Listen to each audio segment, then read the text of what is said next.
wick of a candle. These two are actually present. This is what the worker was taking a photograph of. But appearing miraculously upon the photograph in a bluish color or tint appears first of all Our Lady of Mount Carmel, Our Lady holding the child Jesus in her arms. Just below this to the right appears Our Lady of La Salette, as she is traditionally portrayed, Our Lady sitting upon a rock weeping. Directly below this appears the dome of St. Peter's Basilica in Rome. The dome of St. Peter's in Rome. But upon looking at this, you will note there is something strange or unusual about it. You see present a split or a crack. And this is symbolic of Our Lady's message. For Our Lady is telling us the same today as what she had told us at Fatima, that it will be bishop against bishop and cardinal against cardinal. And we see the situation occurring a certain extent already today in our church, as we find liberals against conservatives, moderates against traditionalists, and so on and so forth. As you know, it is Satan's plan to divide and conquer. There may be some of you listening today who remember back to the year of 1960.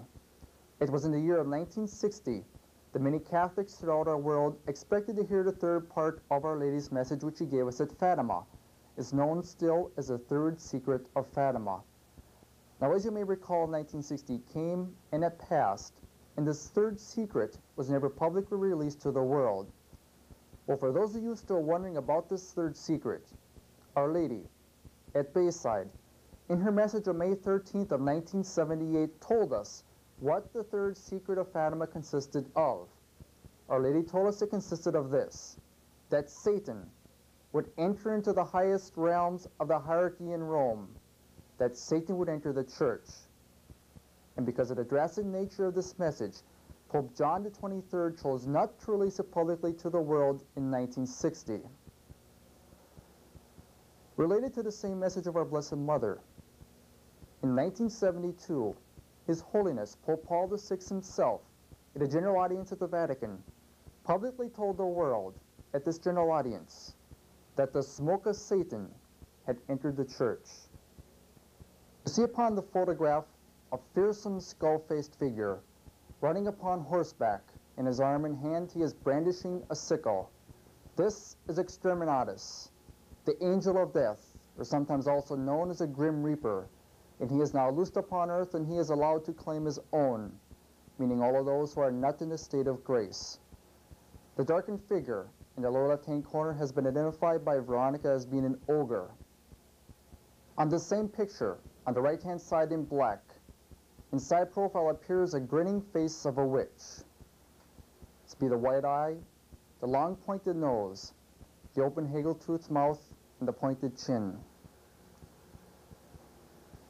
We're told in the message that Satan will use the forces of the occult to spread his reign of terror and destruction throughout the world. The message has told us that many children will disappear from the face of the earth, never again to be seen, claimed as victims in the occult rituals and sacrifices. Our Blessed Mother warns parents to protect their children. Children are not to be allowed outside their homes without a sacramental upon their body.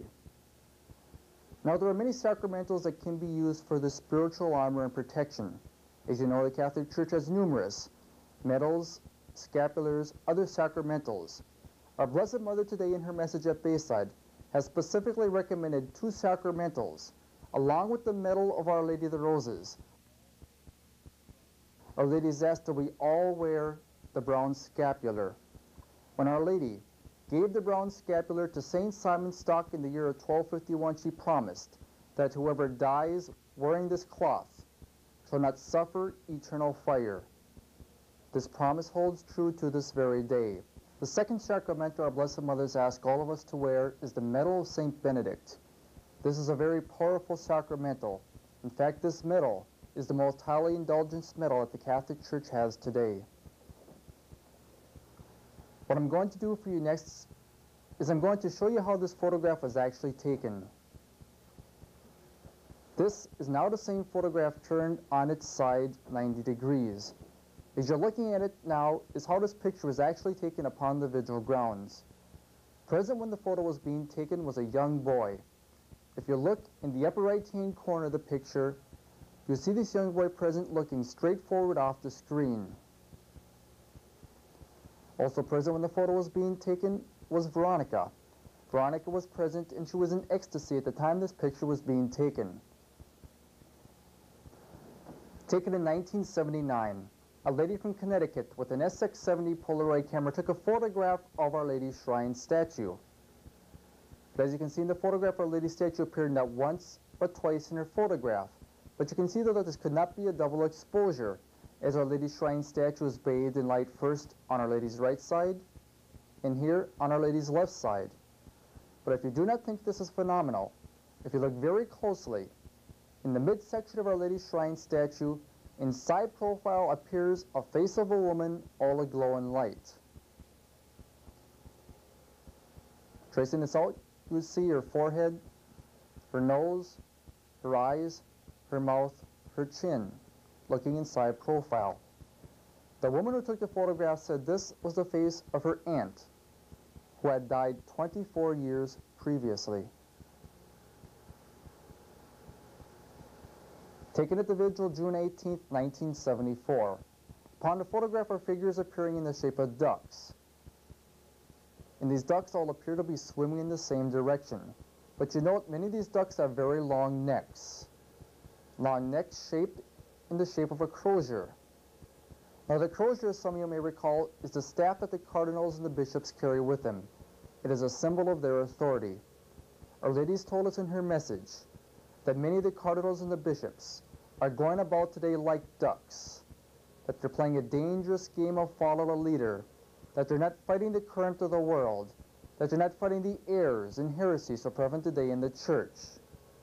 Viewed in another perspective, many of these appear in the shape of a rodent. This time this would be the long tail, the ears, the face, the feet, like a rodent or like rats. Our Lady's told us that many of them are going about today like rats, burrowing into the foundation of the church, undermining the structure of the church by their questioning of the sacred dogmas of our Holy Catholic Church, by the reevaluation of the unchangeable moral teachings of our church, along with their insatiable quest for novelty and experimentation. Just stop one moment and think. Think of the fruits, of the changes, the modernism, the humanism that has entered our church in the past 20 years. You will find that in the past 20 years, in the United States of America, that there have been over 12,000 priests have left the priesthood. You'll find that there have been over 30,000 nuns have left the convent. You will find today many of our seminaries are closed down. Convents are empty. Vocations to the religious life and priesthood today are nearly nil.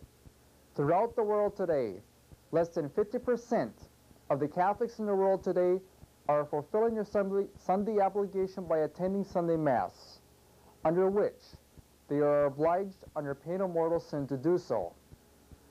And in spite of all these bad fruits, many of the cardinals, bishops, clergy, are still going forward with the so-called renewal, modernization, or updating. Our Lady's told us in her message that many of these changes are not from heaven, not from the Holy Ghost. Our Lady asks our prayers for the clergy. In fact, our Blessed Mother begs our prayers for our priests, our bishops, our cardinals. It is because of lack of prayers and misdirection that many of these have gone into this darkness. Miraculous photograph taken of the ball of redemption, which, as I mentioned earlier, is a chastising comet, or a fiery comet, which along with World War III will destroy 3/4 of the world's population. 3/4 of the earth's population will perish in this coming chastisement. This is not to be construed as being the end of the world. This is not the end of the world. This is just the end of our era. Our Lady has promised that after this chastisement or cleansing, that there will be an era of peace. This is the same peace that was promised by Our Lady in her message which she gave us at Fatima.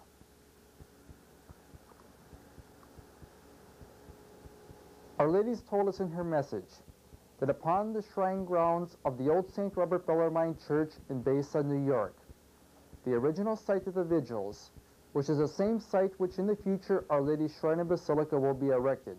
Our Lady's told us that upon this site, in the future, will erupt a miraculous spring of water. A miraculous spring of water for cures, just as there exists today in Lourdes, France. This is the reason why you will see upon our messages and leaflets. They are entitled Bayside, the Lourdes of America. And our Blessed Mother herself, at a holy hour, in the early 1970s, pointed out to Veronica the exact spot upon these grounds at which in the future the spring will erupt. The picture you are looking at was taken on January 15th of 1978 by Catherine Owell, a lady from New York City, who was taking a photograph of two of her woman friends upon the grounds of the old St. Robert Bellarmine Church in Bayside, New York. Her two lady friends did not know it at the time, but when they were being photographed, they were standing in the same exact spot at which our Blessed Mother told Veronica the spring will erupt. As can be seen, appearing miraculously in the photo, appears a fountain of water gushing, shooting up into the air directly in front of the two women. Our ladies told us that the crippled shall walk, the blind shall see, those in darkness shall come forward into the light. Also that millions will come.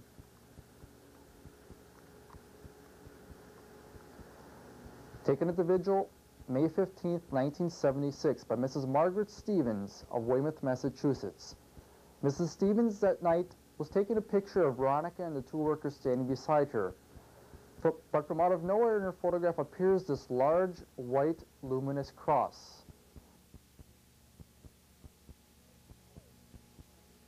In front of the American flag. You can see part of the red and white strips of the flag still partially visible behind this white cross. And the meaning of the cross appearing in the photograph was actually given by our Blessed Mother herself, for on the same night that Mrs. Stevens took this picture, Our Lady, in her message, told us that our country, this country, shall receive the cross, and the cross to many shall be their salvation. Now it is a sad fact, but it is also true.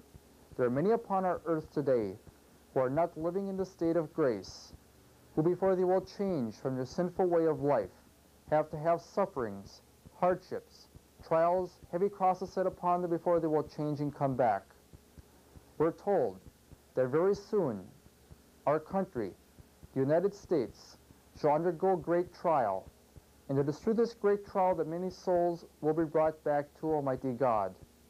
This is the reason the cross is a white cross, brimming with light. We must always remember, each and every one of us, that the way to heaven is the way of the cross. The servant is not above his master. Taken by a lady in Quebec, Canada, at a vigil in 1974, appearing in her photograph, Our Lady appears in the sky with her blue mantle extended over her children who are prostrate and bowed in prayer. Our Lady has promised that all of those who come to her sacred grounds with faith and confidence will be protected by her during the coming chastisement.